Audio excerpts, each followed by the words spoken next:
Hello, my name is Yaniel Rodriguez. I am a PUY3 internal medicine at University of Miami JFK Medical Center, and I will present today a case report, apixaban-associated leukocytoclastic vasculitis complicated by transfusion-related acute lung injury. Leukocytoclastic vasculitis is an immune complex-mediated vasculitis of small vessels that usually present with palpable purpuric skin lesions in the lower extremity and around the buttock area. Many different classes of drugs have been implicated as a possible cause of this condition.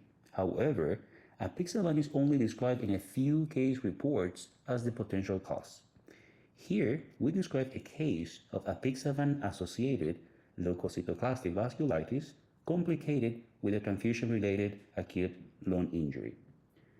The patient is a 72-year-old male that presented with a purpuric papules in the lower extremities and also in the upper extremities.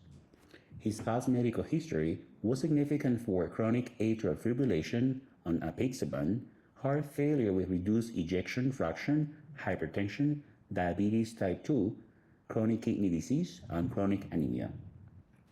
Admission vitals: temperature of 97.9, a blood pressure of 108/65, a heart rate of 87, respiratory rate of 18. The patient was saturating 97% on room air. Physical exam was significant for a purpuric papules located on the wrist and hands bilaterally, in addition to lower extremities bilaterally, including the palm and soles. Significant labs were remarkable for a hemoglobin of 8.2 with a hematocrit of 25.9. White blood count was 11.7 and platelets 448. Creatinine was 3.7 with a BUN of 86 and a blood glucose of 252. This patient had a right lower extremity skin biopsy with findings of IgA vasculitis confirmed with direct immunofluorescence. Identified as a potential cause, apixaban was discontinued immediately and treatment with steroids was initiated. The hospital course was further complicated by worsening renal function and anemia requiring transfusion. Shortly after the transfusion with local reduced and irradiated blood, this patient started to develop acute hypoxic respiratory failure due to a suspected transfusion-related acute lung injury, illustrated on the chest X-ray as a new interstitial opacity. This patient unfortunately refused any aggressive life-sustaining measures and subsequently expired from cardiac arrest. 40% of the cases associated to leukocytoclastic vasculitis are drug-induced. Anticoagulants, however, occupy only a small portion. Although rare, multiple anticoagulants have been reported to be associated with cutaneous small vessel vasculitis. For example, warfarin, heparin, and streptokinase.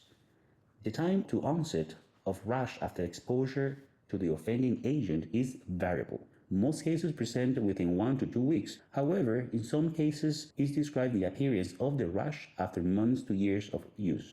For diagnosis, it requires a punch biopsy with direct immunofluorescence that is recommended as early as possible within 24 to 48 hours from the onset of the rash to better characterize the vasculitis. Management of drug-induced leukocytoclastic vasculitis is discontinuation of the offending drug, complemented with initiation of immunosuppressive therapies in some cases. Based on a few case reports, the initiation of a different anticoagulant appeared to be a safe strategy. However, high-quality data is lacking. As described in this case, transfusion-related acute lung injury, also known as TRALI, was an unexpected complication that has not been reported on previous cases of leukocytoclastic vasculitis. Although exact pathogenesis of TRALI is unclear, one of the proposed mechanisms is via a two-hit mechanism involving neutrophil sequestration, priming, and activation. There is currently no data showing increased risk of TRALI in patients with leukocytoclastic vasculitis. The only recommended management for TRALI is supportive care after discontinuation of the transfusion.